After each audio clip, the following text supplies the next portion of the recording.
Big boss హౌస్లో నువ్వు promo ఇప్పుడే విడుదలైంది. ఆ ప్రోమో కనుక చూసుకున్నట్టయితే బిగ్ బాస్ మాట్లాడుతూ బిగ్ బాస్ హౌస్లో టికెట్ ఫినాలి టాస్క్లో రేస్లో ముందుకెళ్ళడానికి 7వ లెవెల్లో 5 పాల్గొంటున్నారని చెప్పడం జరిగింది. ఈ టాస్క్లో ముందుకెళ్ళి చూడరా అనేసి టాస్క్ అయితే పెట్టడం జరిగింది. ఈ టాస్క్లో ఉన్న గొట్టంలో ఉన్న ఇసుకనంతా ముందుకు తవ్వేసి అవతల నుంచి యువతలకి ఎవరు ముందుగా వస్తారో వచ్చే గంటని మోగించవలసి ఉంటుంది.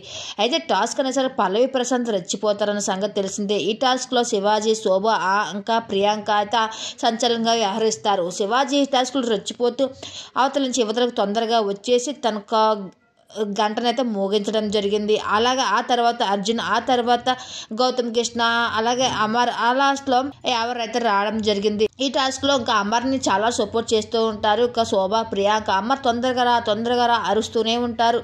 అయితే అమర్ అయితే ఏ గేమ్ చూసినా స్లోగా ఉంటాడన్న సంగతి మన అందరికీ తెలిసిందే. అయితే బిగ్ బాస్ మాట్లాడితే ఈ బిగ్ బాస్ హౌస్లో ఇక ఈ టాస్క్లోంచి ఒకరు తప్పుకోవాల్సి ఉంటుంది. అది యావర్ అని చెప్పడం జరుగుతుంది. యావర్ దీనికి ఎమోషనల్ అయిపోతూ ఉంటాడు. అయితే ఇంక బిగ్ బాస్ మాట్లాడుతూ యావర్ నువ్వు అవుట్ పోవడంతో నీ దగ్గర ఉన్న 130 మార్క్స్లో సగం అయితే నీకు నచ్చిన కంటెంటెంట్స్ ఎవరు అని చెప్పడంతో యావర్ ఏమీ ఆలోచించకుండా తన మార్క్స్ని పల్లవి ప్రశాంత్కి ఇస్తానని చెప్పడం అయితే జరిగింది.